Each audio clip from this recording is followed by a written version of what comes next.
भक्तीचा या चॅनेलला like, share आणि सबस्क्राईब करा. बेल आयकॉन घंटी दाबायला विसरू नका.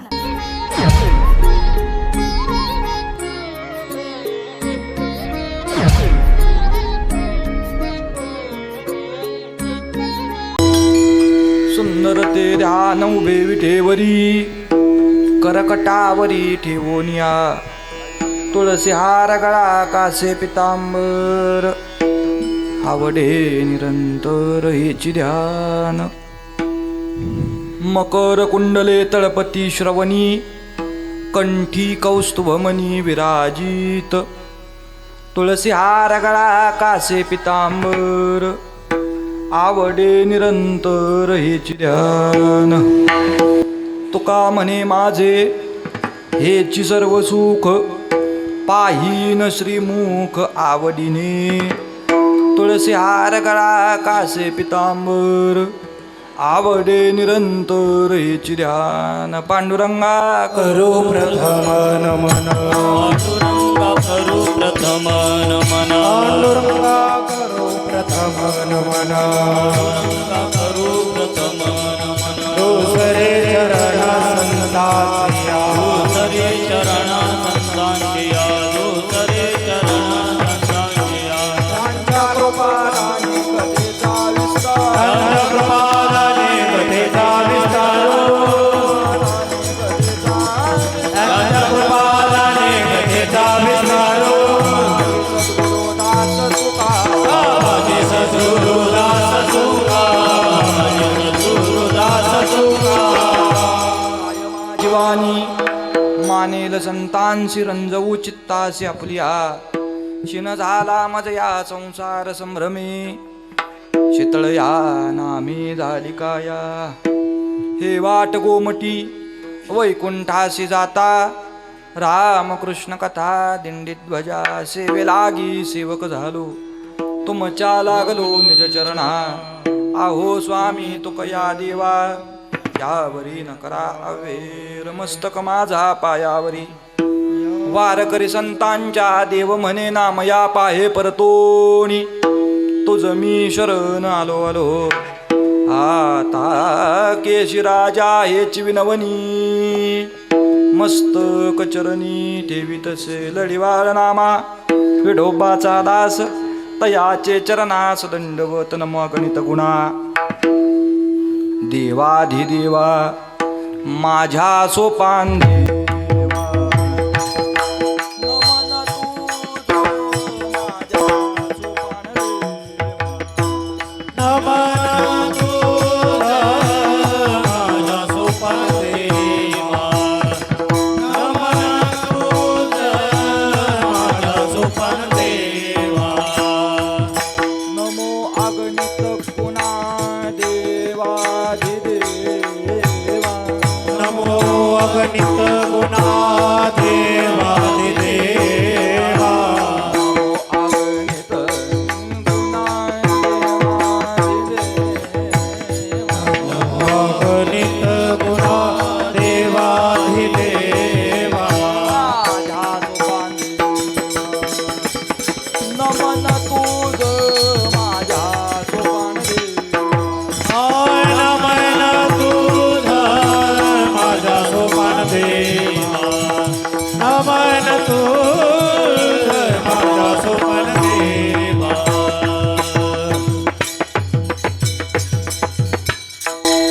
सुंदर ते ध्यान उभे विटेवरी, करकटावरी ठेवोनिया.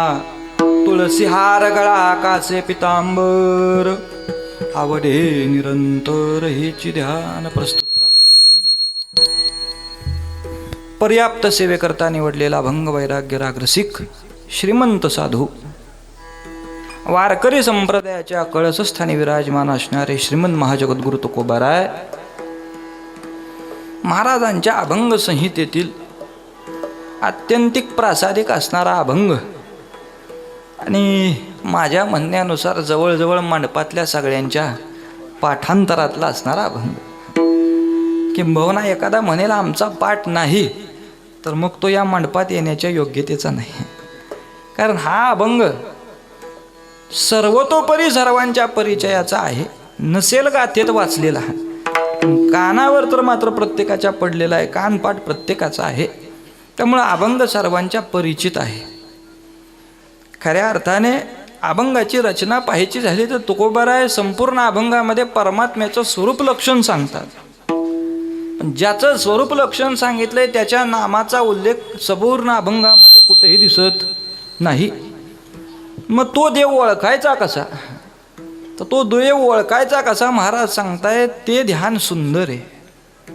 कोणतं ध्यान सुंदर आहे? सुंदर ते ध्यान उभे विटेवरी. जे ध्यान विटेवरी उभे आहे ते ध्यान अत्यंतिक सुंदर आहे.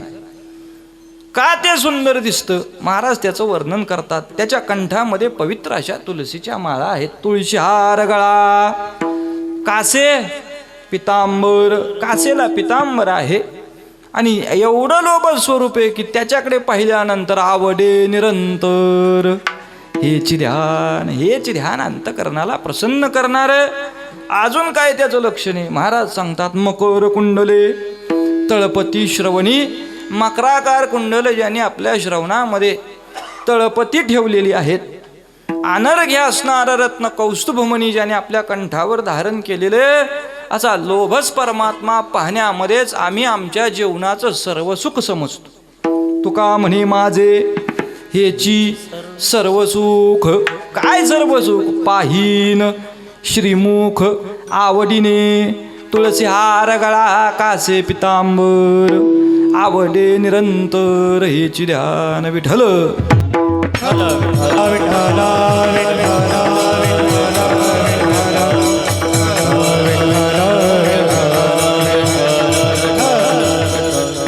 अभंगाचा भाव प्रतिपादित केला. सेवा का आहे, किम निमित्ताने सेवेचं प्रयोजन काय, आपल्या प्रत्येकाला ज्ञात आहे. दरवर्षीप्रमाणे होत असणार आपला अखंड हरिनाम सप्ताह मौजे कुर्ले या ठिकाणी वारकरी ज्ञानप्रसारक मंडळ वैकुंठवासी महाजनी बाबांच्या कृपा आशीर्वादाने चालू असणारा हा नामयज्ञ सप्ताह आणि त्यातील आजची दुसऱ्या दिवसाची कीर्तनरूपी सेवा. आपण आयोजक नियोजक संयोजक सर्व मंडळी असतात आणि विशेष प्रेम असणारे आमचे तेजस महाराजांच्या माध्यमातून ही सेवा या ठिकाणी प्राप्त झाली. सेवेकरता अभंग.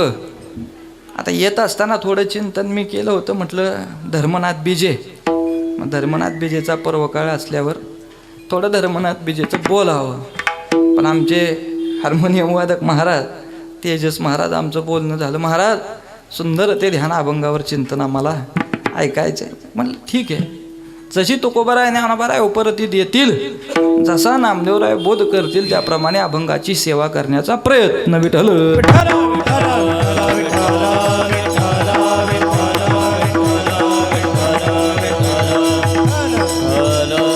ते ध्यान उभे विटेवरी करकटावरी ठेवून या. महाराज प्रस्तुत अभंगामध्ये त्या ध्यानाचं वर्णन करतात.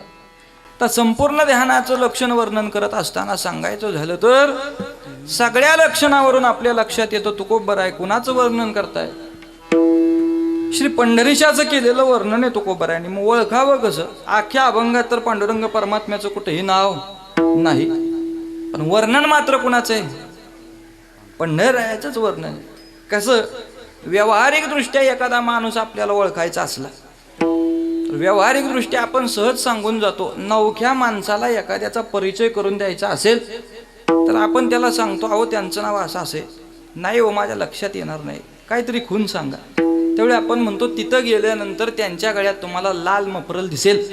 जे लाल मफरल घेतलेले तो व्यक्ती म्हणजे हेच. निर्देश काय झाला? लाल मफरल हे त्याचं लक्षण झालं. तद्वत महाराज सांगतात ते ध्यान सुंदर आहे. कोणतं ध्यान सुंदर आहे? जे ध्यान विटेवर उभा आहे ते ध्यान अत्यंतिक सुंदर आहे. आणि पुढे त्याच्या लक्षणाचा वहापो महाराज करतात. विटेवर उभा असणारं समपायाचं ध्यान म्हणजे श्री पंढरीराय. त्या पंढरीरायाच्या स्वरूपाची उपरती ज्यावेळी तुकोबारायांच्या अंतकरणाला आली, ती उपरती महाराजांच्या अंतकरणाला आल्यानंतर महाराजांच्या मुखातून प्रसवलेला हा अनुभव आहे. काय? हा अनुभव आहे. सुंदर ध्यानाची उपरती घेणं म्हणजे सामान्याचं काम नाही. त्या ध्यानाची उपरती घेण्यासाठी अनंतांनी प्रयत्न केले. त्याचा अंत जाणण्यासाठी ज्याच्या निद्रेत अवस्थेत असताना घोरण्यापासून वेद उत्पन्न झाले, ते वेद त्याला जाणू गेले, पण वेदांनाही त्याचा अंत लागला. वेद जाणू गेला, पुढे मौनावला, वेद मौन झाले. श्रुती नेती नेती म्हणती त्याला आत टेकिला. महाराज म्हणले परमात्म्याची कृपा व्हावी, परमात्मा गवसावा म्हणून थोडे प्रयत्न केले नाहीत, अनंतांनी त्यांना जाणण्याचा प्रयत्न केला. ज्यांनी ज्यांनी जाणण्याचा प्रयत्न केला ते थकले. शेषस्तुती प्रसवला, जिव्हा चिरोनी पलंग झाला. नाथ महाराज तर म्हणले त्यांना विचारूच नका हो, त्यांना कळलंच नाही, ते आपापसामध्ये चर्चा करतायत. सखी पुसे सखीसी उभा ऐकिला संतामुखी. कोण येतो अद्यापि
वेदांसी काही कळलेची नाही.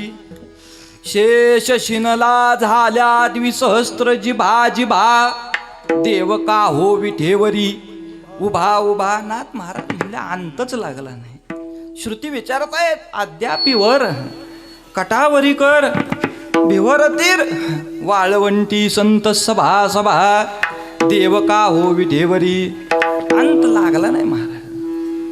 अनेकांनी जाणण्याचा प्रयत्न केला पण वेद मौनावला. श्रुती थकल्या. शेष महाराज म्हणतायत माझी जीभ फाटली पण आम्हाला देवाच्या स्वरूपाचा अंत लागला नाही. ते स्वरूप अनुभवणं म्हणजे सामान्य काम नाही महाराज. ते स्वरूप अनुभवण्यासाठी चित्त झुरावं लागतं. सुंदरते ध्यान शब्द ऐकताना आपल्याला सोपे वाटतात, पण सुंदरते ध्यान या रूपाची उपरती येण्यासाठी तुकोबराय सांगतायत आमचं चित्त झुरलं. काय झालं? त्या रूपाची उपरती घेण्यासाठी महाराजांच्या जीवनामध्ये गोड प्रसंग घडला. तुकोबरायांच्या जीवनामध्ये आत्यंतिक महत्त्वाची स्वप्न असतील तर 2 बरं का. दुसरं स्वप्न जवळपास सर्वांना ज्ञात आहे. दुसरं स्वप्न म्हणजे माहो शुद्ध दशमी पाहोनी गुरुवार केला अंगीकार तुका. माघ शुद्ध दशमीला पडलेलं ते स्वप्न. त्या स्वप्नामध्ये काय झालं, बाबाजी आपुले सांगितले नाम मंत्र दिला रामकृष्ण हरी. ही उपरती किंबहुना रामकृष्ण हरी मंत्राची दीक्षा तुकोबरायांना त्यावेळी झाली. पण त्याही अगोदर कृपा कुणी केली असेल तर महाराजांच्या जीवनामध्ये त्या अगोदर एक महत्त्वपूर्ण स्वप्न पडलं होतं. त्या स्वप्नामध्ये प्रत्यक्ष कोण होतं? त्या स्वप्नामध्ये प्रत्यक्ष नामदेवराय एकटे नाही, सवे पांडुरंगे येऊनिया, सवे पांडुरंगे येऊनिया. सवे पांडुरंग येऊनिया, सवे पांडुरंग येऊनिया. नामदेव गेले स्वप्नामारी जागे, नामदेव गेले स्वप्नामारी जागे. नामदेव गेले स्वप्नामारी जागे. नामदेव गेले स्वप्नामारी जागे.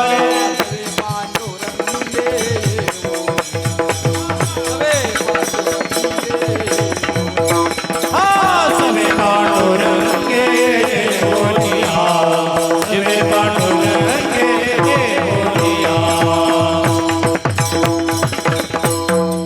नामदेवे केले स्वप्ना माझी जागे, सवे पांडुरंगे येऊन या. प्रत्यक्ष पंढराय परमात्मा, निर्गुण स्वरूपामध्ये परमात्मा, सगुण स्वरूपामध्ये नामदेवराय.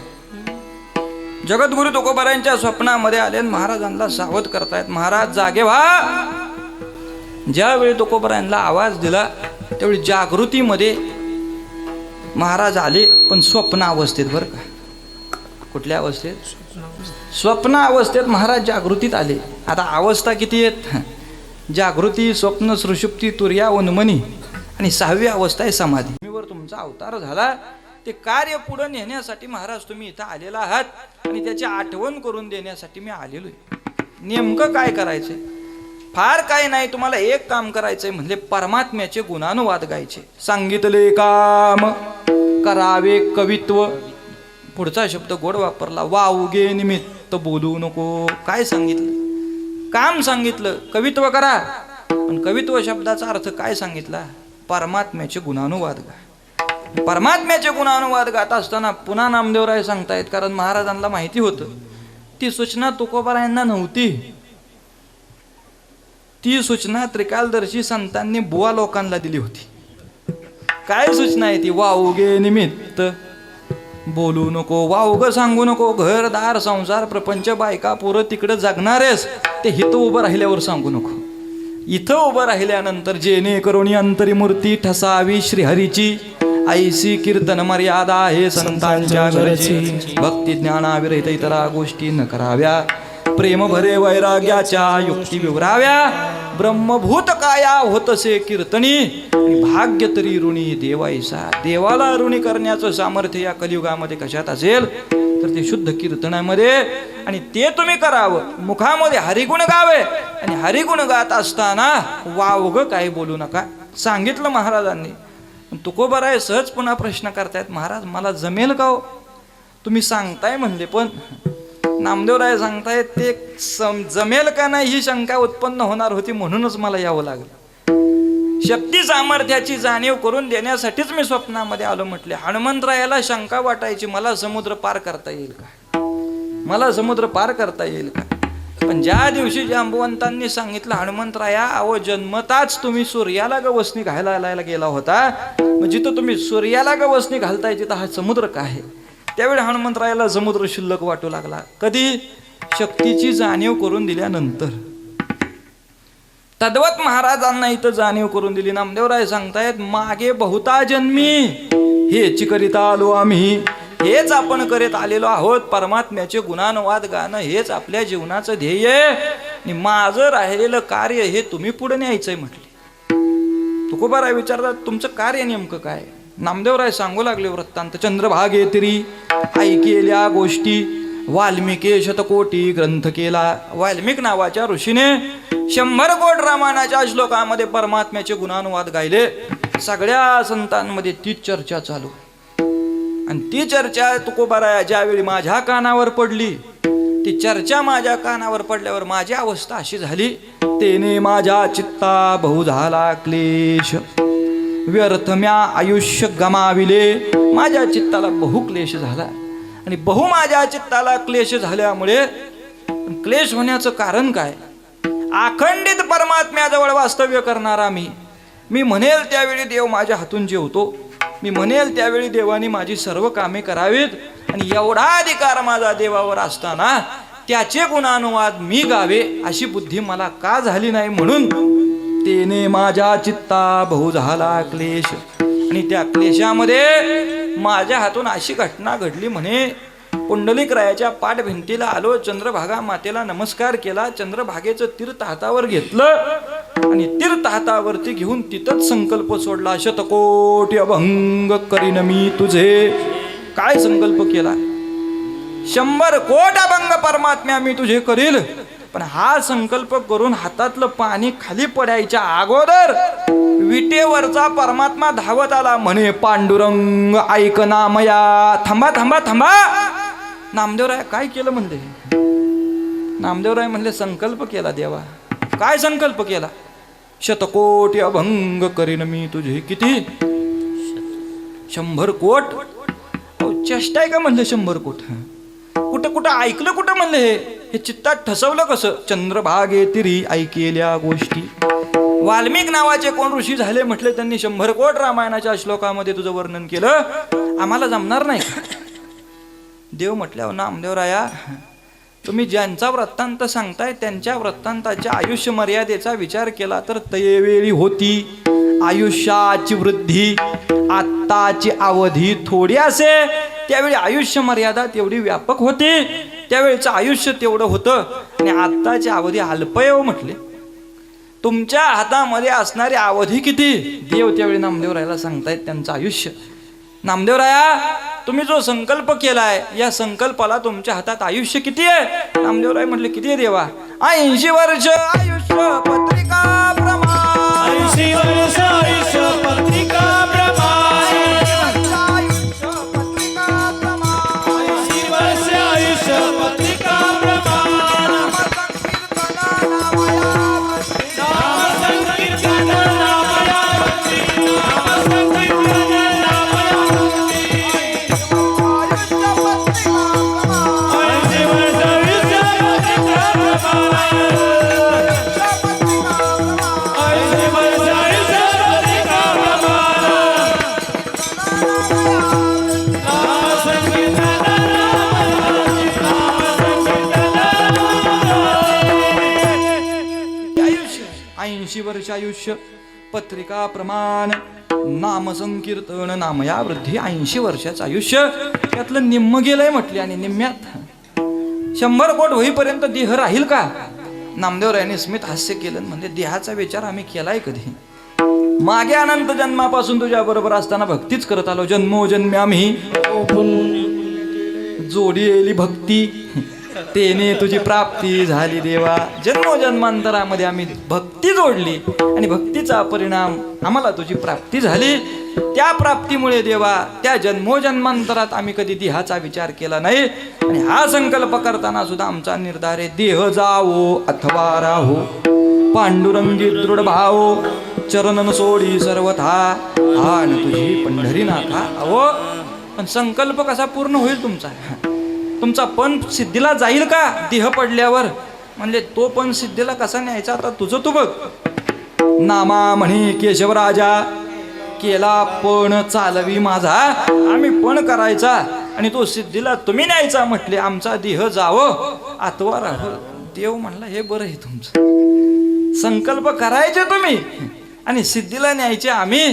पण त्याही वेळी देवाला आनंद व्हावा. महाराज आपुल्या दासाचा सिद्धी न्यावया पणू, म्हणून यजमानो झाला देव. प्रत्यक्ष स्वांगे देव यजमान झाले. आणि परमात्म्याने केलेली कृती शारदेसी सांगे भीमा तिरी हरी, बैस जिव्हेवरी नामयाच्या नामदेवरायाच्या जिभेवर आरूढ व्हा आणि माझे गुणानुवाद नामदेवरायाच्या मुखातून गाऊन घ्या. महाराज त्या दिवसापासून गुणानुवाद गायला सुरुवात झाली. ते गुणानुवाद गायले किती तर सर्वानुमते म्हणणं असे 96 कोट आणि 4 कोट करायला तुकोबराय आले. हे सर्वांनी सांगितलेले. आमच्या परंपरेनुसार प्रमाणाच्या सिद्धतेने सांगून जातो. 100 कोटाचा संकल्प करत असताना नामदेवराय म्हणले 100 कोटी अभंग जर पूर्ण नाही झाले देवा, हा संकल्प पूर्ण नाही झाला तर त्याचा परिणाम उतरोनी जिव्हा ठेवीन पुढे, जीभ कापून तुझ्या समोर ठेवील. नामदेवरायांनी जीभ कापलेलं एकही प्रमाण सापडत नाही. पण अभंग सिद्धीस नेलेल्याचं प्रमाण मात्र मी सांगू शकतो. 100 कोट सिद्धीला गेलेल्याचं प्रमाण. ज्यावेळी नामदेवरायाची आयुष्य मर्यादा संपत आली त्यावेळी नामदेवराय परमात्म्याला विनंती करतायत. आषाढ शुद्ध एकादशी नामा विनवी विठ्ठलासी, आज्ञा द्यावी ओ मजसी समाधी विश्रांती लागी. का हो आयुष्य कळसासी आले अभंगत्वा. बारीक आहे का? आयुष्य कळसासी आले अभंगत्वा सिद्धीसी नेले. काय म्हणले? सिद्धीसी नेले. ज्ञानेश्वर संगती घडले तीर्थमिसे जगदोद्धार. देवा अभंगत्वा सिद्धीसी नेलेचा अर्थ काय? पूर्ण केले. अभंग पूर्ण झाले. जन्मता पांडुरंगे जिभेवरी लिहिले, शतकोटी प्रमाण कवित्व रचिले. जय जयाज भक्तराया जिवलगा नामया, आरती ओवाळिता चित्त पालटे काया. मग त्याचा परिणाम असा आहे महाराज, ज्यावेळी ते अभंग पूर्ण झाले आणि पूर्ण केलेले अभंग परमात्म्याच्या चरणावर अर्पण केले त्यावेळी परमात्मा आनंदून नामदेवरायाला विचारतो, महाराज काय इच्छा आहे तुमची, बोला. तर नामदेव महाराज सांगतायत, देवा यापेक्षा आयुष्य निम्मच दे.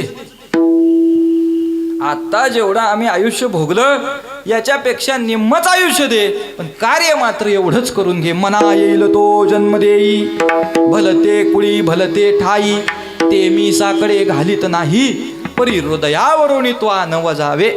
मना येईल तो जन्म दे, भलत्या कुळामध्ये दे, भलते ठाई दे, पण आमची विनंती एकच, जन्म हो का भलते याती, परी मी न संडे हरिभक्ती. हरिभक्ती आमच्या हातून सांडून देऊ नको. अर्थात तिथं काय झालं, प्रत्येकाचा जन्म हा वासनेतूनच आहे. भगवत भक्ताला जन्म घ्यायचा झाला तरी तो वासनेतून आहे, पण यांची वासना यांनी काय करून घेतली. नाथ महाराज सांगताय जन्म वासनेतच आहे, जन्म घेणे लागे वासनेच्या संगे, पण यांची वासना काय झाली, तेची झाले अंगे हरिरूप. ती नामदेवरायाची हरिरूप झालेली वासना कोण असेल तर जगद्गुरु तुका अवतार नामयाचा संप्रदाय सकळांचा. ती हरिरूप झालेली वासना म्हणजे प्रत्यक्ष तुकोबाराय. आणि ती आठवण त्या स्वप्नामध्ये करून दिली. स्वप्नामध्ये करून दिल्यानंतर महाराज विचारतायत, आता कार्य किती करायचं. 4 कोटीला परत दुजोरा देऊन जातो बरं का. कार्य किती करायचं हा प्रश्न विचारल्यानंतर तुकोबारायांना तिथं कार्य सांगितलं. प्रमाणाची संख्या सांगे शतकोटी का 4 कोटी. प्रमाणाची संख्या सांगे शतकोटी, उरले ते शेवटी लावी तुका. तिथंही प्रमाणाची संख्या शतकोटीच सांगितली, उरले ते शेवटी लावी तुका. एवढं कार्य करा. गुप्त झाले महाराज. जसे नामदेवराय स्वप्नातून गेले तशी परत तुकोबारायांना झोप लागली नाही.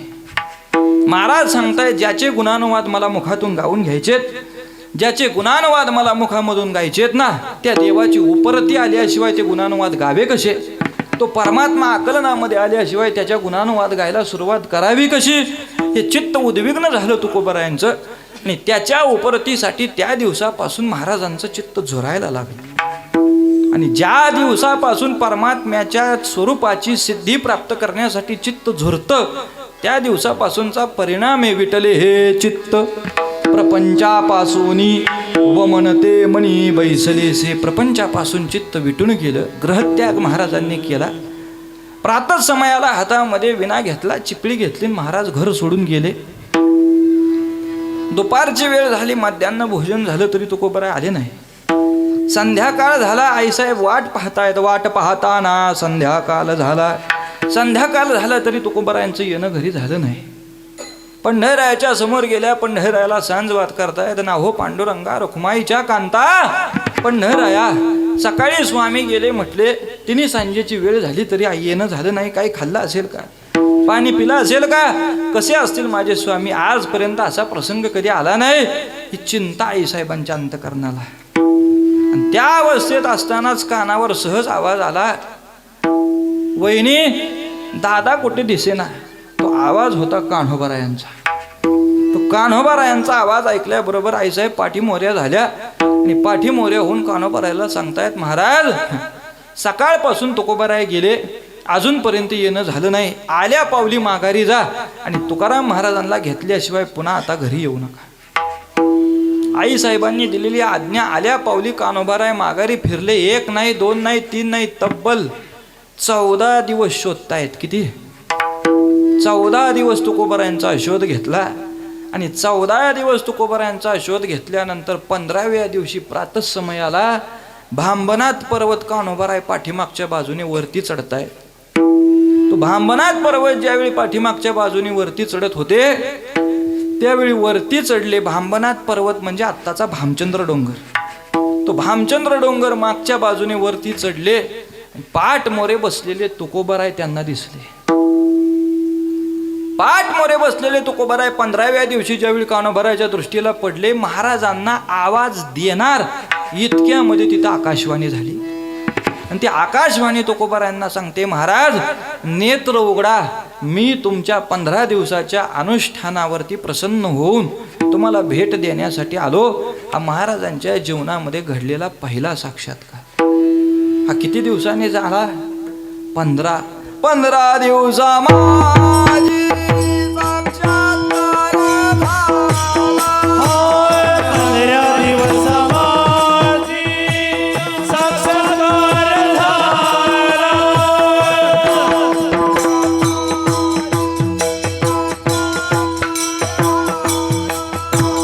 15 दिवस माझी साक्षात्कार झाला. विठोबा भेटला निराकार.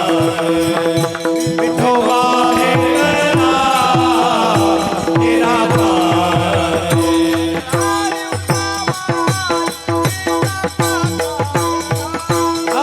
15 दिवस माझी साक्षात्कार झाला.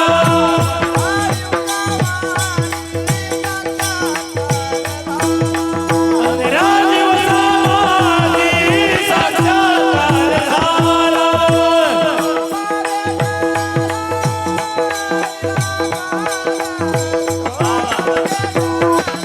साक्षात्कार झाला.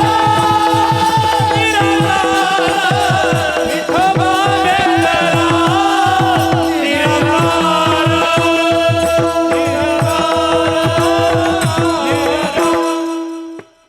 दिवसा माझी साक्षात्कार झाला आणि विठोबा भेटला निराकार. 15व्या दिवशी साक्षात्कार झाल्यावर तुकोबाराय नेत्र उघडताय. नेत्र उघडून पाहतायत ते महाराजांना समोर काय दिसलं नाही. फक्त आवाज आला होता, मी तुमच्या भेटीसाठी आलो. तुकोबाराय पुन्हा प्रश्न करतायत, अहो देवा, आकाशवाणी करून सांगताय म्हणले पण दिसे ना तुम्ही, कुठे? प्रमाण गोड ऐकलं असेल तर लक्षात येईल. विठोबा भेटला निराकार. कसा भेटला? सगुणाची प्राप्ती झाली नव्हती, निराकार परमात्मा भेटला.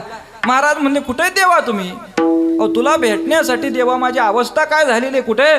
तेव्हा ती आकाशवाणी पुन्हा सांगते, महाराज तुमच्या समोर दिसणारा कृष्ण सर्प म्हणजे प्रत्यक्ष मीच आहे. त्या आकाशवाणीने दिलेलं उत्तर. जेवढ्या ताकदीने डोळे उघडले होते तेवढ्या ताकदीने पुन्हा लावून घेतले. मला बघायचंच नाही म्हणले. देव विचारतायत का हो, पाहायचं नाही का? अरे देवा, या सगुणाचा साक्षात्कार घेण्यासाठी आम्ही झुरोनी पांझरा हो पाह्याता येई पंढरीनाथा भेटावया. झुरोनी पांझरा झालो तुझी भेट घेण्यासाठी झुरलं आमचं अंतकरण.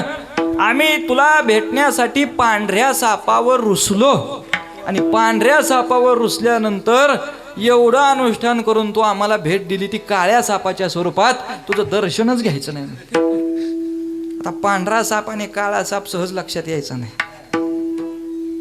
त्यासाठी नाटपाट पाहिजेत. काय नाटामध्ये महाराज सांगतात पांढरा साप म्हणजे काय. पांढरा साप म्हणजे संसार. म्हणून रुसलो संसारा सर्पहा विखार पांढरा, तुझसी अंतर दे दातारा, याची दावे धारा निमित्त. अरे पांढरा साप म्हणजे संसार. संसारासारख्या पांढऱ्या सापावर आम्ही रुसलो, कारण तुझ्यामध्ये आणि आमच्यात अंतर पाडणारा तो पांढरा साप आहे. मग त्यावर रुसलो आणि इथं येऊन अनुष्ठान केलं. त्याचा परिणाम हा की काळ्या सापाच्या स्वरूपात दर्शन मला घ्यायचंच नाही म्हटले. देव विचारतायत महाराज मग काय इच्छा आहे तुमची, कोणत्या स्वरूपामध्ये तुम्हाला दर्शन घ्यायचंय.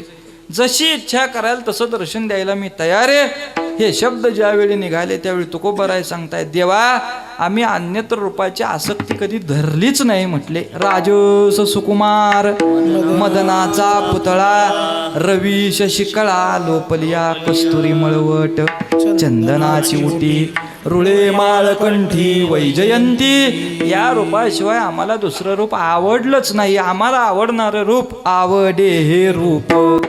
भोजी रे सगुण आवडे, भोजी रे सगुण आवडे रूप, भोजी रे सगुण आवडे रूप, भोजी रे सगुण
अन्यत्र रूपावर आम्ही कधी प्रेम केलं नाही. आम्हाला आवडणारं रूप आवडे हे रूप. गोजिरे सगुण पाहता लोचन सुखावले, आता दृष्टी पुढे ऐसा चितुर आहे, जो मी तुझ पाहे पांडुरंगा. पंढरराय स्वरूपाशिवाय अन्यत्र रूपाची आसक्ती आम्ही आमच्या चित्तामध्ये केलीच नाही. मला दर्शन द्यायचं असेल तर पंढरराय स्वरूपामध्ये दे. जे आवडणारं स्वरूप आमच्या चित्ताला आहे त्यापेक्षा अन्यत्र रूपाचं दर्शन आम्हाला घ्यायचं नाही. अनेकांची स्तुती आमच्या जिभेने कधी केली नाही. अन्यत्राची आसक्ती आमच्या चित्ताने कधी धरली नाही. अनेक देवाचं नाव जरी आमच्या जिभेला आलं तरी आम्ही ती ब्रह्महत्या समजतो. अनिकांची स्तुती आम्हा ब्रह्महत्या नव्हे. या जिभेने जर अन्यत्राची स्तुती केली तर आम्ही म्हणतो हिचे 100 तुकडे हो पडो झडोन या. काय शब्द आहे तुकोबांचे. महाराज सांगतात तरी हो का शतखंड 100 तुकडे होऊ दे माझ्या जिभेचे, माझ्या पंढररायाशिवाय अन्यत्राचं नाव आलं तर. एवढी एकविध उपासना केली देवा ते फक्त तुझ्या स्वरूपाची अनुभूती घेण्यासाठी, आणि त्या स्वरूपाच्या अनुभूतीसाठी आम्ही झुरलोय देवा. तुला ते दर्शन द्यावंच लागेल ही इच्छा केल्याबरोबर परमात्मा सांगतायत महाराज नेत्र उघडा. जसं तुम्हाला दर्शन पाहिजे त्या रूपामध्ये मी तुमच्या समोर उभा आहे. आणि ज्यावेळी तुकाराम महाराजांनी एवढे झुरल्यानंतर नेत्र उघडले त्यावेळी तुकोबारायांच्या चित्ताला आलेली अनुभूती काय असेल महाराज. ते नेत्र उघडल्यानंतर महाराजांच्या चित्ताला आलेली अनुभूती सुंदर ते ध्यान उभे विटेवरी. सुंदर ते ध्यान उभे विटेवरी. ध्यान उभे विटेवरी. सुंदर ते ध्यान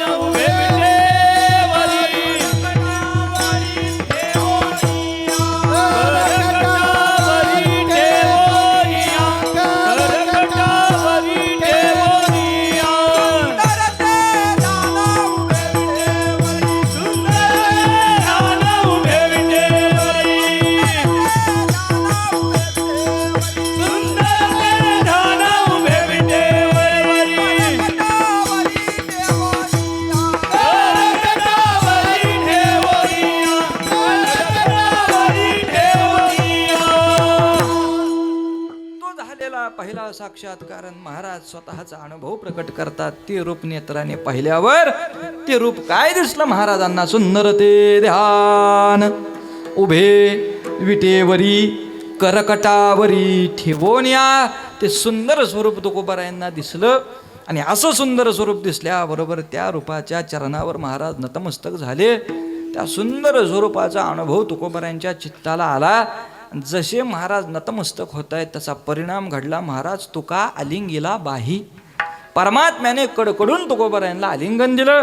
दोघाच्याही नेत्रातून अश्रू वाहत आहेत महाराज. 15 दिवसानंतर अर्थात जीवनाच्या अर्ध्यावर आल्यानंतर झालेला साक्षात्कार प्रत्यक्ष सगुणाची प्राप्ती तुकोबारायांच्या जीवनाला झाली. सुंदर असणारा तो पंढरराया भेटला. जीवनात काही मागू नका हो, फक्त एवढंच मागा. जसं माझ्या तुकोबारायाला कडकडून आलिंगन दिलं तशी उपरती एका क्षणासाठी तरी जीवनामध्ये पंढररायाची यावी. जीवनाचं सार्थक झालं महाराज.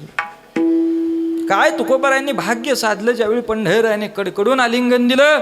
आणि कडकडून आलिंगन दिल्यानंतर मात्र पुढं गंमत घडली.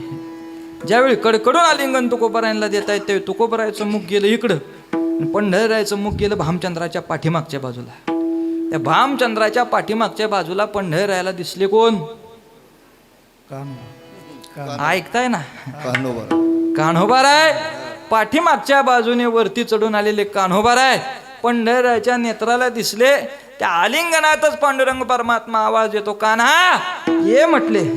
अरे मला पाहण्यासाठी तुझ्या तुकोबांनी 15 दिवसाचं अनुष्ठान केलं, पण तुझे दादा तुला भेटावे म्हणून 15 दिवसाच्या वनवनीचं अनुष्ठान तुझ्याही हातून घडलं.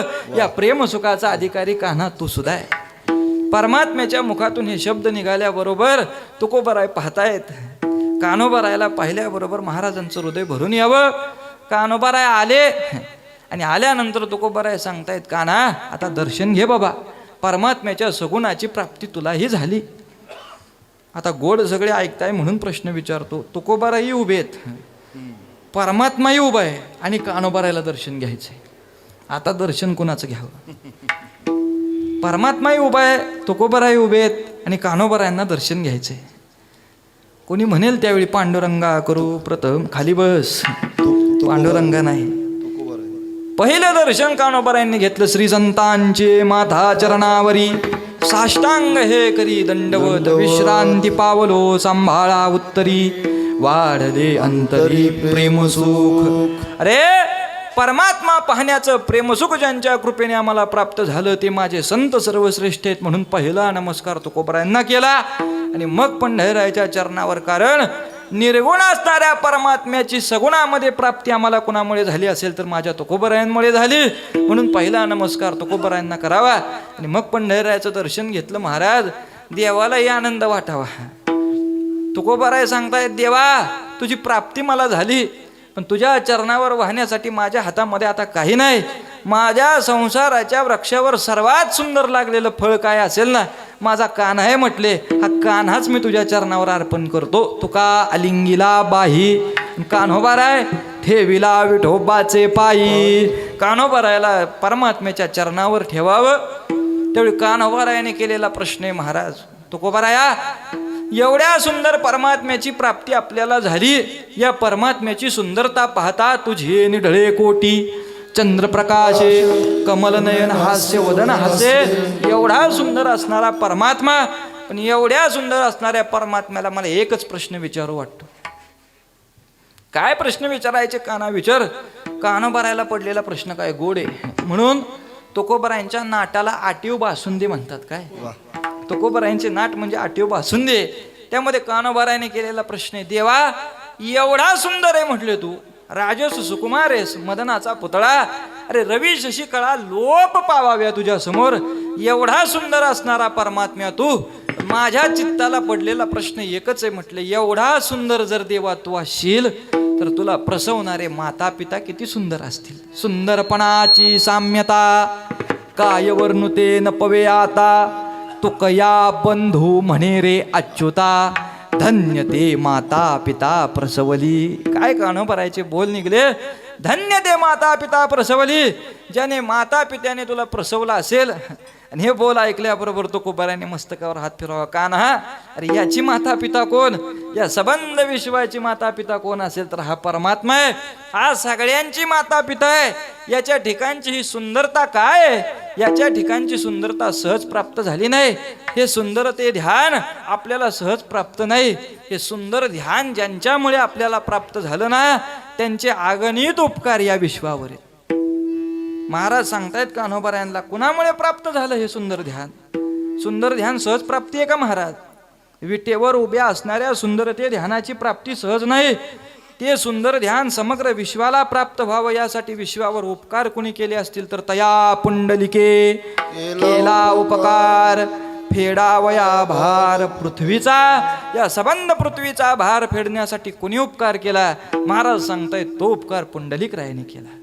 ते सुंदर ते ध्यान इथं उभं करण्याचं सामर्थ्य जर कुणामध्ये असेल ना, तर फक्त पुंडलिकरायामध्ये, नाही तर परमात्मा नातुडे जो कवने परी. पण पुंडलिकरायाने उपकार केला, उभा केला विटेवरी. विटेवरी तो परमात्मा उभा केला. कुणी केला, पुंडलिकरायाने. म्हणून तिथे भला भला पुंडलिका मानलासी जनलोका, कोण्या काळे सुखा ऐशा कोण पावत. केवढा उपकार केलाय महाराज. एकटा परमात्मा नाही आणला. एकटा परमात्मा आणला असता तर तो फार दिवस राहिला नसता. महाराज म्हणले एकटा नाही आणला, अवघा निला परिवार. नुसता परिवार नाही आणला, समग्र विश्वावर केलेला उपकार. तुका माने धन्य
वैकुंठ आणले. प्रत्यक्ष वैकुंठ भूमीवर आणलं. हा उपकार पुंडलिकरायाने केला. सुंदर ते ध्यान आपण उपभोगतो, सुंदर ते ध्यानाचा आनंद आपण घेतो, पण सुंदर ते ध्यान विटेवर उभं करण्याचं सामर्थ्य जर कुणामध्ये असेल तर कुणालाही आतुरता न येणारा परमात्मा कुणी आतोडला? तो फक्त पुंडलिकरायाने.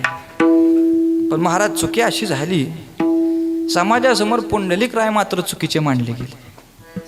आता सांगणाऱ्यांनी कुठं अभ्यास केला मला काही माहिती नाही, पण ते सहज सांगून गेले पुंडलिकराय म्हणजे पत्नीचा ऐकणारा आणि आईबापाचा छळ करणारा.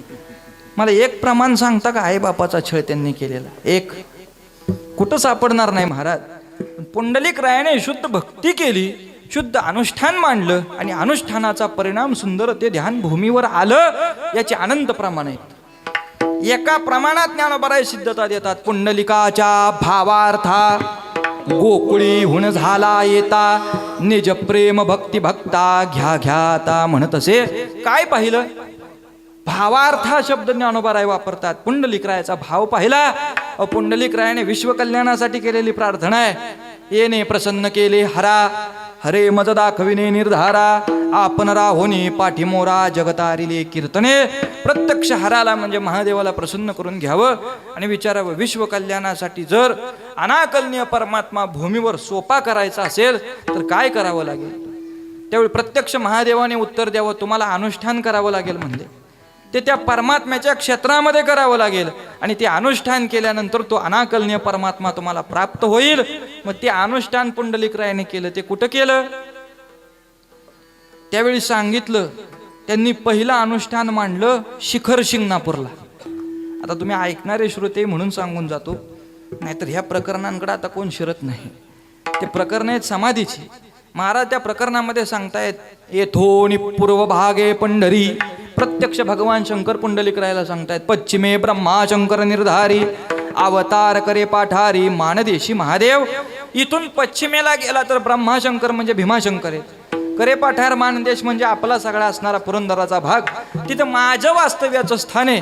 तुम्हाला जर अनुष्ठान करून परमात्मा उभा करायचा असेल, परमात्मा सोपा करायचा असेल तर इथून पूर्वेला जा, कारण पूर्वेचं स्थान म्हणजे पंढरी आहे. शिंगणापूर पासून पूर्वेला काय आहे? पंढरी आहे. पंढरी क्षेत्राचं स्थान सांगितलं महाराज. पंढरीच का सांगितली? सोपानदेव महाराजांना समाधी देत असताना घडलेला गोड प्रसंग आहे. देव सांगतायत त्र्यंबकेश्वराचं महत्व सांगितलं, अलंकापूर पीठाचं महत्व सांगितलं आणि अलंकापूर पीठाचं महत्व सांगितल्यानंतर आले सासवड भूमीवर. सोपान देवांना समाधी देत असताना त्या सासवडचं महत्व सांगितलं. काय सासवडची भूमी आहे? आता आमची सगळी महाराज मंडळी सासवडची आहेत म्हणून सांगून जातो. पुरंदराच्या भूमीतले आपण म्हणून सांगतो तुम्हाला. ब्रह्मयाने तप केले ब्रह्मपुरी म्हणविले. हे स्थान कुणाचं आहे? सोपान देवाला देव सांगतात, पूर्वी ब्रह्मयाचे स्थान येथे तप केले गहन. महादेव येऊन आपण यासी प्रसन्न पै झाले. प्रत्यक्ष महादेव येऊन इथं ब्रह्मदेवाला प्रसन्न झाले. तप तपिन्नले चंद्रमौळी ये इंद्रकीळ पर्वती. इंद्रकीळ पर्वत म्हणजे आत्ताचा पुरंदर किल्ला. तो पुरंदर किल्ला कशाचा भाग आहे? लक्ष्मणरायाला शक्ती लागल्यानंतर ज्यावेळी सुसेन नावाच्या वैद्याने हनुमंतरायांना संजीवनी आणण्यासाठी सांगितली, ती संजीवनी आणण्यासाठी द्रोणागिरी पर्वतावर गेलेले हनुमंतराय संजीवनी ओळखायची कशी त्याची खूण सांगितली होती. संजीवनी ओळखण्याची काय खूण आहे? रात्री समयाला दिव्यासारखी चमकणारी वनस्पती म्हणजे संजीवनी. ज्यावेळी द्रोणागिरी पर्वतासमोर हनुमंतराय उभे राहिले त्यावेळी अख्खा पर्वतच चमकत होता. अख्खा चमकणारा पर्वत, यातली कुठली वल्ली घ्यावी आणि संजीवनी म्हणून ती न्यावी हे कळेना. म्हणून परिणाम काय केला? अख्खा द्रोणागिरी उचलला. पण द्रोणागिरी उचलला त्यावेळी एकटा द्रोणागिरी नाही आला. त्या द्रोणागिरी बरोबर शेजारचा चंद्रगिरी पर्वत सुद्धा उचलला गेला. द्रोणाचळ चंद्राचळ हनुमंते आणिला विशाळ. आणि त्या विशाळ आणलेल्या पर्वताच्या अधोमूळ शाखा भूमीवर पडल्या. त्याच्या पडलेल्या अधोमूळ शाखा म्हणजे काय? त्याच्या शाखा अधोमूळ तो हा पर्वत इंद्रनीळ. तो इंद्रनीळ पर्वत म्हणजे पुरंदर. त्या हनुमंतरायाने आणलेल्या द्रोणागिरी पर्वताच्या अधोमूळ शाखा आहे. आणि हे स्थान सोपान देवा तुमच्यासाठी दिलं. सोपान देवाने ते सगळं ऐकलं. आता कौंडण्यपुरी निक्षेप योगिनी माता प्रत्यक्ष नारायणेश्वराचं महत्व ऐकलं, सगळी पंचकृषी ऐकली आणि मग सोपान देव म्हटले हे ब्रह्मदेवाचं स्थान. अलंकापुरी शिवपीठ आहे, निवृत्तीनाथ त्र्यंबक राजाचं स्थान. मग देवा तुम्ही कुठं होते म्हणले? सोपान म्हणे देवोत्तमा, पूर्वी येथे होता ब्रह्मा. तुम्ही पुरुषोत्तम रामा कोणे स्थळे होते ते? त्यावेळी देवाने दिलेलं उत्तर आहे, देव म्हणे कथा परीस आम्ही होतो पंढरीस. तिथं थांबले सोपानदेव. देवा तुम्ही पंढरीस होता? नामदेवराय तर म्हणतायत युगे 28 विटेवरी. मग देवही तेच उत्तर पुन्हा सोपान देवांना देतात. हो की म्हणले, विटेवरी उभा युगे 28. विटेवर उभं राहिलेला युगे 28 झाले. पण विटेवर उभं राहण्यासाठी ज्यांनी अनुष्ठान केलं त्याचं कारण आहे, आम्ही पंढरीत किती दिवसापासून आहे, कोट्यान कोटी युगास अनंत कल्प गेले. अनंत कल्पापासून आमचं वास्तव्य पंढरीमध्ये. आणि हे जाणल्यामुळे पुंडलिकरायाने तिथं अनुष्ठान केलं. तिथं अनुष्ठान करण्यापाठीमागची कारणं आता फार मोठी आहेत. इंद्रदेव शापित झाला होता आणि शापित झालेला इंद्र लोहदंड क्षेत्रामध्ये वीट होऊन पडला. त्या विटेचा उद्धार करायचा होता म्हणून लोहदंड क्षेत्राची निवड आहे. महादेवाने हातामध्ये लोखंडाचा दंड दिला आणि हा दंड ज्या पाण्यावरती तरेल ते स्थान म्हणजे पंढरी आहे. तिथं जाऊन तुम्ही अनुष्ठान करा. म्हणून आजही पुंडलिकरायाच्या समोर कधी गेला तर त्या समोर बांधलेल्या चौथऱ्यावर काय लिहिलंय ते वाचा. लोहदंड क्षेत्र आहे. काय लोहदंड तीर्थ आहे. त्या तीर्थामध्ये लोखंडाचा दंड तरला आणि तरल्यामुळे पुंडलिकरायाने तिथं अनुष्ठान केलं. त्या अनुष्ठान केल्यानंतर त्या अनुष्ठानाचा परिणाम असा झाला, महाराज पुंडलिका भेटी परब्रह्मालेगा. प्रत्यक्ष परब्रह्म पुंडलिकरायाच्या भेटीला आलं आणि ते आलेलं परब्रह्म एक नाही दोन नाही 3 दिवस उभं राहिलं. तिसऱ्या चौथ्या दिवशी ते परब्रह्म विचारते, अरे पुंडलिका, योग्यांच्या योगामध्ये मी कधी गेलो नाही, ध्यानांच्या ध्यानामध्ये नाही, जप्यांच्या जप्यामध्ये नाही, तप्यांच्या तपात गेलो नाही, त्यांच्या स्वप्नात सुद्धा मी कधी फिरकलो नाही. आणि तुमच्या जवळ माग पुढं फिरतोय, तुम्ही मागे सुद्धा पाहणार. योगियांच्या ध्यानी ध्याता ना तुळसी. पण भक्त पुंडलिका तो आम्हापाशी मागे पुढे तुझ्या माग पुढं नाचतोय पुंडलिका. 3 दिवसात बसायला नाही काय दिलंस, पण किमान पक्षी उभं राहण्यासाठी तरी काय दे. हा शब्द ज्यावेळी परमात्म्याच्या मुखातून निघाला त्यावेळी ही लीला आहे बरं का. शापित असणारा इंद्र म्हणजे ती वीट पुंडलिकरायाने उचलली आणि मागत फिरकावली. आणि माग फिरकवून देवाला सांगतायत, देवा यावर उभे राहा. तुकोबाराय सांगतायत, का रे पुंड्या, का रे प्रेमे मातलासी उभे केले विठ्ठलासी. ऐसा कैसा रे तू धीट मागे भिरकावली वीट. अरे प्रेमाने एवढा मातला की प्रत्यक्ष परमात्म्याकडे न पाहता मागे वीट भिरकवतो आणि त्यावर परमात्मा उभे राहिले. उभा राहिलेला परमात्मा समपायाने विठेवर उभा राहिला. कंटाळला होता म्हणून त्याने 2 भुजा आखडल्या, आयुध लुप्त केली आणि कटेवरती हात ठेवले. कटेवर हात ठेवल्यानंतर गोकुळातून गुरं राखायची काठी होती ती दोन्ही पायांच्या मधोमध उभी केली आणि परमात्म्याची दृष्टी दोन्ही पायाकडे साम्य झाली. तेच रूप म्हणजे समचरण दृष्टी विटेवरी साजिरी. आणि त्या रूपाकडं अशी अवस्था झाल्याबरोबर इकडं पुंडलिकरायाचं अनुष्ठान संपलं. आणि अनुष्ठान संपणारे पुंडलिकराय पाठीमागं वळून पाहतायत. ज्यावेळी पुंडलिकरायाने त्या रूपाकडे पाहिलं त्यावेळी पुंडलिकरायाला दिसलेलं रूप समचरण सरोजम सांद्र नीलांबुदाभम जगननिहित पाणीम मंडनम मंडनानाम तरुण तुलसीमाला कंधरम कंजनेत्रम सदय धवल हासम विठ्ठलम चिंतयामी. ते रूप पुंडलिकरायाला दिसावं आणि ते रूप दिसल्यावर पुंडलिकराय सांगतायत, देवा मला भेट देण्यासाठी आला ना, मला देण्यासाठी आलाय ना, मग द्यायचं असेल तर आता एवढंच द्या. या सुंदर स्वरूपामध्ये तुम्ही माझ्यासाठी असेच उभे राहा. काय मागितलं पुंडलिकरायाने? देव म्हणले, कसं शक्य आहे पुंडलिका? अरे 4 भुजा असणारा परमात्मा मी चतुर्भुज द्विभुज झालोय. उभं राहून कंटाळलो म्हणून 2 भुजा लुप्त केल्या. शस्त्र नाही अस्त्र नाही, फक्त शंख हातामध्ये कमल पुष्प आहे. गोकुळातून गुरं राखायची काठी बरोबर ठेवलेली आहे, दुसरं काहीच नाही. पुंडलिकराय म्हणले, आम्हाला हेच पाहिजे. यासाठी तर एवढं अनुष्ठान केलंय म्हणले. पण कशासाठी? देवा सगळ्या अवतारामध्ये तू काय काम केलं? परित्राणाय साधूनाम विनाशाय च दुष्कृताम धर्मसंस्थापनार्थाय संभवामी युगे युगे. साधूंचं परित्राण केलं आणि दृष्टाचा संहार केला. सगळ्या अवतारात तू हेच काम केलं. पंढरीराय अवतारामध्ये तुला हे करता येणार नाही. पंढरीराय अवतारामध्ये जसा कसा भक्त तुझ्या चरणावर येईल, जसा येईल तसा त्या भक्ताचा तुला उद्धार करायचा आहे. काय वर्ग घेतलाय पुंडलिकरायाने? मूढ पापी जैसे तैसे उतरी कासे लावोनी, मूर्ख येऊ दे पापी येऊ दे. आता जैसे तैसे मूर्ख कळतात, मूर्ख म्हणजे मूर्ख, पापी पापिष्ट पाप कर्म असणारा. पण जैसे तैसे फार शास्त्र सांगत नाही तुम्हाला, सोपं सांगतो. किती सोपा केलाय देव एवढंच ऐका फक्त. जैसे तैसे म्हणजे जैसे म्हणजे पाकिट घेणारे आणि तैसे म्हणजे पाकिट मारणारे. जैसे तैसे पाकिट घेणारे येतात आणि पाकिट मारणारे आषाढीला. पण कसेही आले तरी पुंडलिकरायाने मागितलेला वर मूढ पापी जैसे तैसे ओ तरी कासे लावोनी. देवा त्यांचा उद्धार तुला करायचा आहे, हाच वर दे. तुकोबाराय सांगतायत हा उपकार त्यांनी केला. तू का म्हणे खरे झाले एका बोले संताच्या. एका बोलावरती परमात्मा आज तागायत उभा आहे आणि तो उभा राहिलेला परमात्मा त्या सुंदर स्वरूपामध्ये कुणासाठी उभा राहिला असेल तर या संपूर्ण विश्वाच्या उद्धारासाठी. आणि विश्वाच्या उद्धारासाठी सुंदर असणारं ध्यान कुणी उभं केलं असेल ते पुंडलिकरायाने उभं केलं. ते सामान्य ध्यान नाही, सुंदर ते ध्यान. उभं आहे कशावर? विटेवरती. वीट म्हणजे कोण होती? इंद्रा पडली भग. तो इंद्र भग पडलेला इंद्र, त्याचा उद्धार करण्यासाठी ती वीट देवाने पायाखाली घातली. ती वीट म्हणजे प्रत्यक्ष इंद्र आहे. त्या इंद्राचा उद्धार करण्यासाठी उभे विटेवरी. मग कर कटेवरी ठेवोन्या. कटेवर कर का ठेवले? कटेवर कर ठेवण्या पाठीमागचं कारण आहे भवसिंधूसी उगवी कोडे. भवसिंधूचं कोडं उगवण्यासाठी परमात्म्याने कमरेवर हात ठेवले. जे जे भक्त येतील त्या त्या भक्तांसाठी नाव कुठं उभी आहे? पुंडलिकाचे द्वारी. कट धरोन्या करी उभा उभी पालवी.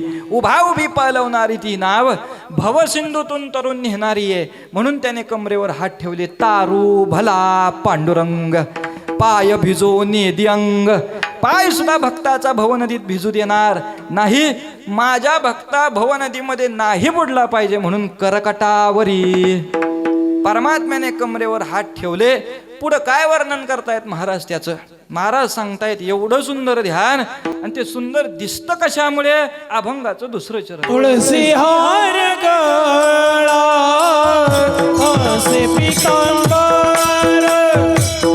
तुळसी हार गळा असे पितांबर. तुळसी हार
उत्तर देतात, ते सुंदर दिसतं का?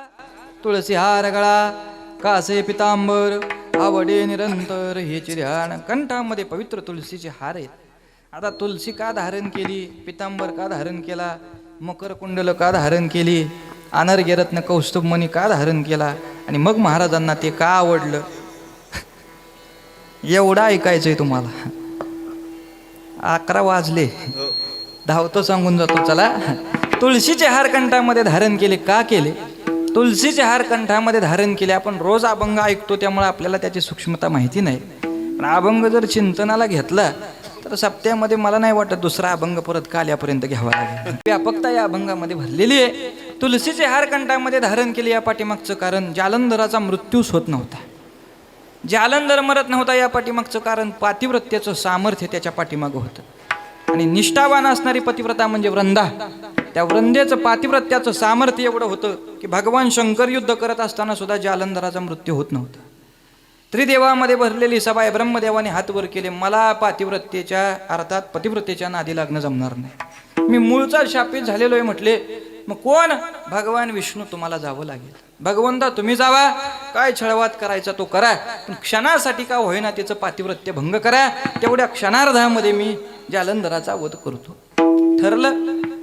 भर माध्यान्ह समयाला वरती दोघांचा द्वंद्व चालू आहे. इतक्या अवधीमध्ये चतुर्भुज असणाऱ्या परमात्म्याने जालंधराचं रूप घेतलं आणि खाली जाऊन वृंदेसमोर कामोर मी प्रकट केली. पतिव्रता कुणाला म्हणावं? पतीची या मता अनुसरून या. पतिव्रता जी पतीच्या मताला अनुसरून वागते तिला काय म्हणतात? पतिव्रता. पतीच्या मताला अनुसरून वागणारीच फक्त पतिव्रता. नाहीतर बाकीच्या सगळ्यांसाठी शब्दशास्त्राने गोड वापरला पत्नी. काय वापरला? पतीच्या मताला अनुसरून वागणारी पतिव्रता आणि बाकीच्या सगळ्या कोण आहेत? पत्नी. त्या पाठीमागं शास्त्र आहे. पतीच्या मताला अनुसरून वागणारीच पतिव्रता आणि बाकीच्यांना शब्द काय वापरला? पत्नी. मग पत्नी शब्द वापरण्याचं कारण काय आहे? पतनाकडे नेहणारी आहे.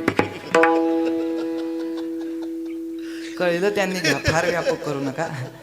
पतनाकडे नेहणारी पत्नी आणि पतीच्या मताला अनुसरून वागणारी पतिव्रता. वृंदा पतीच्या मताला अनुसरून वागणारी होती आणि पतीच्या मताला अनुसरून वागणारी वृंदा जशी इच्छा प्रकट केली तशी वृंदा तयार झाली. पण परमात्म्याला माहिती होतं एका क्षणासाठी, फक्त किती? एका क्षणासाठी हिचं पातिव्रत्य भंग होईल, अन्यथा पातिव्रत्य भंग होणार नाही. जसा परमात्म्याने वृंदेला स्पर्श केला तसं वृंदेचं पातिव्रत्य भंग झालं. वरती जालंधर मारला गेला, पण जालंधर मारल्याबरोबर परमात्म्याचं रूप तिथं प्रकट झालं. का? तिची पातिव्रत्याचं सामर्थ्य एवढं होतं की परमात्म्याला त्या रूपामध्ये राहता आलं नाही. छळवात केला माझ्या बरोबर, माझा पती मारला गेला म्हणले वृंदे. त्या पतीला मारणं अनिवार्य होतं म्हणून साठी हा छळवात करावा लागला. म्हणून तुझ्या पतीच्या रूपामध्ये आलो आणि तुझ्या पातिव्रत्याचा भंग केला. क्रोधाग्नीमध्ये असणाऱ्या वृंदेने सहज देवाला दिलेला श्राप आहे. देवा, तुम्ही आणि या छळवादामध्ये तुमचे असणारे सगळे सहकारी देवता, माझ्यासारख्या पतिव्रतेचा छळ तुम्ही केला ना, नेपाळ प्रांतातील गंडकी नदीमध्ये तुम्ही दगड होऊन पडता.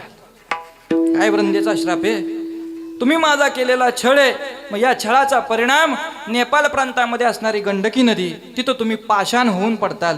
नेपाळ प्रांतात कधी गेला तर गंडकी नदीमधले पाषाण म्हणजे कोण आहेत?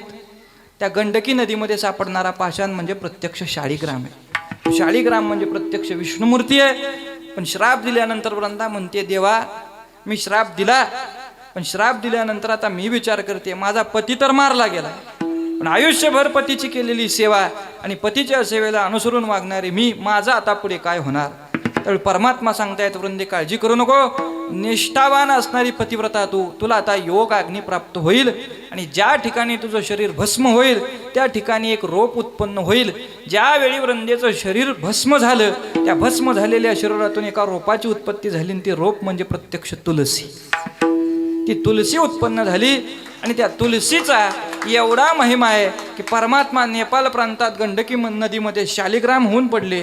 पण शालिग्राम म्हणजे प्रत्यक्ष विष्णुमूर्ती आणि विष्णुमूर्तीला जो कोणी आत्यंतिक आवडीने तुलसी अर्पण करतो या जीवनामध्ये त्याचा उद्धार होतो. कारण परमात्म्याच्या आवडती आत्यंतिक गोष्ट अतिप्रिय आवडे तुलसी बुक्का तैसीच प्रीत करी भोळ्या भाविका नामा पद पंकज पादुका श्रीमस्तकी वंदित. तसे अखंडित परमात्म्याने कोणाला धारण केला असेल तर ते वृंदा नामक तुलसीला. म्हणून तुळशी हार गळा, कासे काय कासे पितांबरे, पितांबर काय घात आघात निवारी, छाया पितांबरे धरी, भक्तांवरचे घात आघात निवारण्यासाठी परमात्म्याने पितांबर धारण केलाय.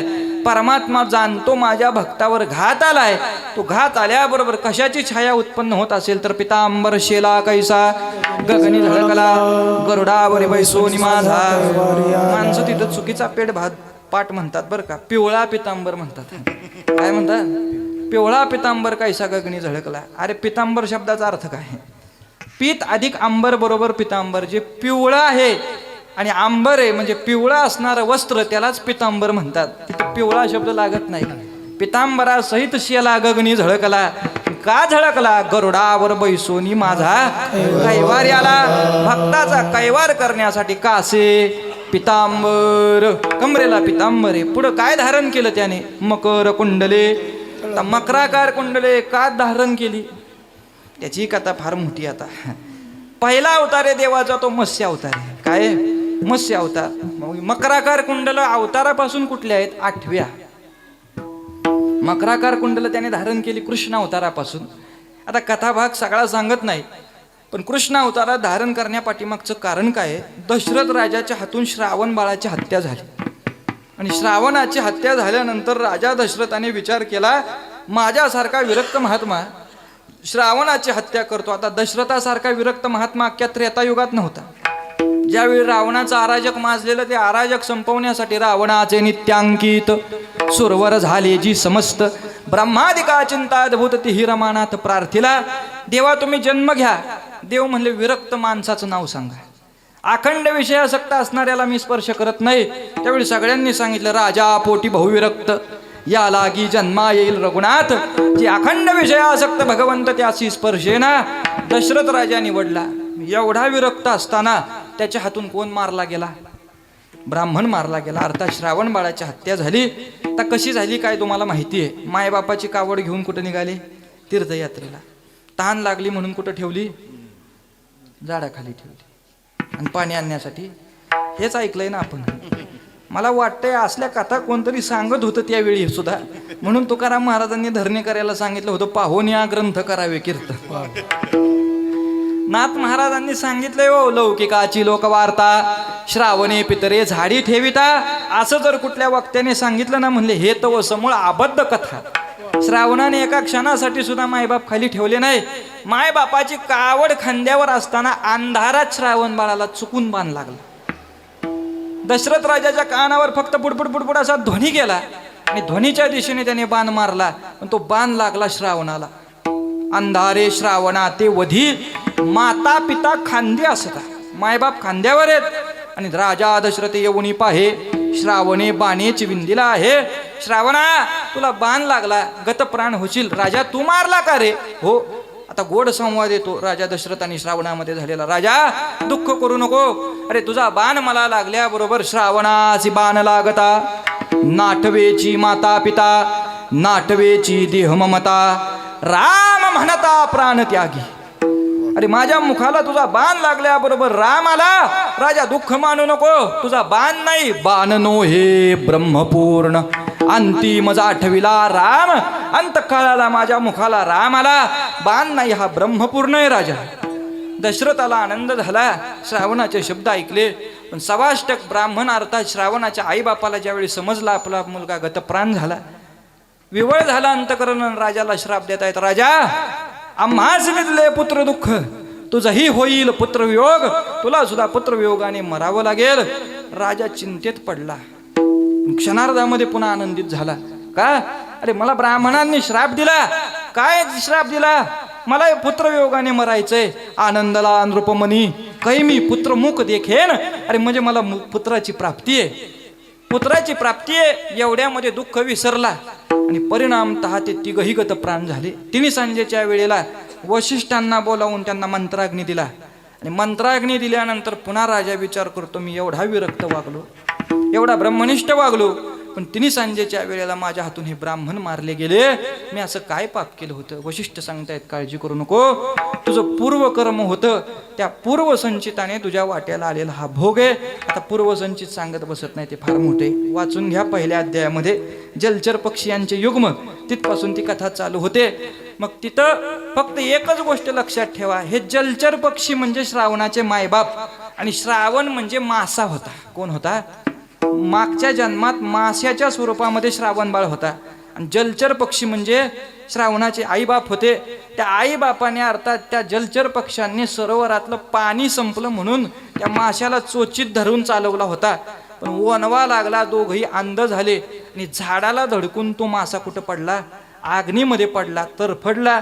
आणि तेच कर्म पुन्हा उपभोगण्यासाठी हे अंध माता पिता आणि तो मासा म्हणजे झाला श्रावण. त्याची हत्या झाली दशरथाच्या हातून. आणि हत्या झाल्यानंतर दशरथ राजा विचारतो, यातून मला क्षालन काय होईल? ज्यावेळी वशिष्ठांना हा प्रश्न केला त्यावेळी दिव्य देही महासारिका आणिला येथवरी, दिव्य देहाने त्या चितेतून श्रावण बाळ उठावा.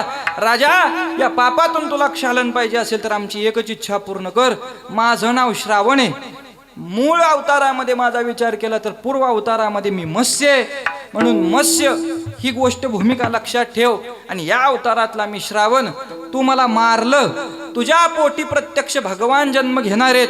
आणि भगवंताने जन्म घेतल्यानंतर भगवंताचा तो 7वा अवतार आहे. कितवा? 7वा. 8व्या अवतारात येणाऱ्या परमात्म्याला फक्त एवढंच वचनबद्ध करून घे की माझ्या नावाचा एक मास सबंध हिंदू वर्षामध्ये येतो. कोणता मास येतो? श्रावण मास. मग श्रावण मासामध्ये फक्त तो 8वा जन्म घ्यावा. आणि पूर्व अवतार असणारा मत्स्य मी, ती मत्स्याकार कुंडल फक्त परमात्म्याने कर्णरंध्रावर धारण करावी, ही श्रावणाची इच्छा आहे. म्हणून श्रावणाची इच्छा असल्यामुळे कृष्ण जन्माच्या अभंगांची सुरुवात कुठल्या अभंगाने होते? दशरथे मारिला तोची होता. कोण मारला? दशरथे मारिला. कुठला मास? श्रावण मास. म्हणून 8वा अवतार येतो श्रावण मासामध्ये. पुरावा असावा. प्रमाणाने बोलणारा मी प्रामाणिक बुवा आहे, तसं मी फालतू काही सांगत नाही. मग तो पुरावा आहे. आणि श्रावण अर्थात श्रावण मासामध्ये 8वा जन्म.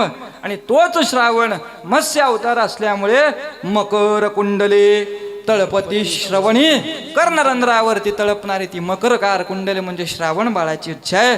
अनार्घ्य रत्न कौस्तुभ म्हणे. समुद्र मंथनातून निघालेली सगळी रत्न परमात्म्याने वाटली. आणि 2च गोष्टी स्वतःजवळ ठेवल्या. एक म्हणजे अमृत स्वतः दिन ठेवलं, पण ते अमृतही सगळ्यांना वाटलं म्हणून ते एकट्या देवाचं नव्हतं. एकट्या देवाला त्या सगळ्या रत्नांपैकी काय आवडलं असेल तर परमात्म्याने एकच रत्न स्वीकारलं, ते म्हणजे कंठावर ते धारण केलं. सगळ्यांना देव विचारतोय, मला हे चांगलं दिसतंय का? आता देवाला काय चांगलं दिसणार नाही? अनर्घ्य रत्न कंठावर धारण केलं. सर्व देवतांनी विनंती केली, देवा अनर्घ्य असणारा कौस्तुभ आता तुमचा आहे. म्हणून कंठी कौस्तुभमणी विराजित, तुळसी हार गळा कासे पितांबर, आवडे निरंतर हेच ध्यान विढोबार कुमारी.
करकटावरी ठेवोनिया तुळसी हार गळा कासे पितांबर, आवडे निरंतर हेची ध्यान मकर कुंडले तळपती श्रवणी, कंठी कौस्तुभमणी विराजित. तुकोबाराय सांगतात ते सुंदर ध्यान आहे.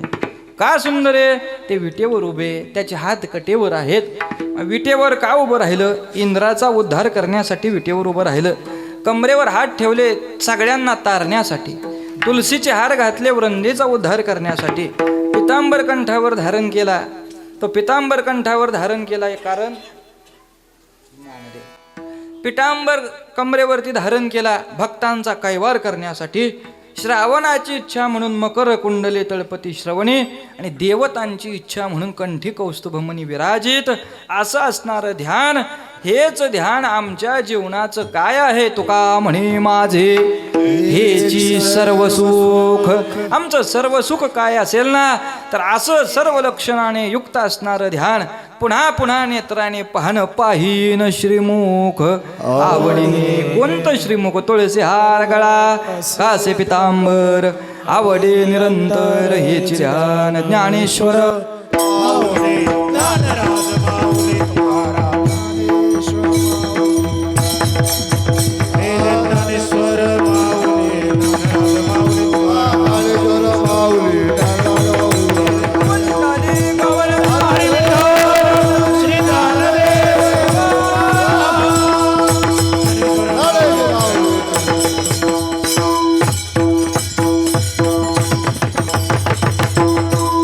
सुंदर ते ध्यान उभे विठेवरी करकटावरी ठेवून या. तुळसी हार गळा कासे पितांबर आवडी निरंतर हेची ध्यान. यथामती यथावकाश अभंगाचा भाव आपणा समोर प्रतिपादित केला. अभंगाची व्याप्ती फार मोठी. असे अनंत बुवा गेले तरी अभंगाचे चिंतन संपत नाही. अभंग आहेत ते काय त्याचा अर्थ आहे? ज्याला भंग नाही ते अभंग तुकोबाऱ्यांचे असणारी अक्षर आहेत. पण महाराजांच्या जीवनामध्ये आलेली परमात्म्याच्या स्वरूपाची अनुभूती म्हणजे काय असेल तर सुंदर ते ध्यान उभे विठेवरी. मग त्याचा सगळा इतिहास महाराज पुढे सांगतायत. तुळशी हार गळा कासे पितांबर आवडे निरंतर हेचे ध्यान. ते ध्यान तारणार आहे म्हणून तुका म्हणे माझे हेची सर्व सुख. पाहीन श्रीमुख आवडीने. काहीच या अशाचा अभंग सेवेकरता निवडलेला होता.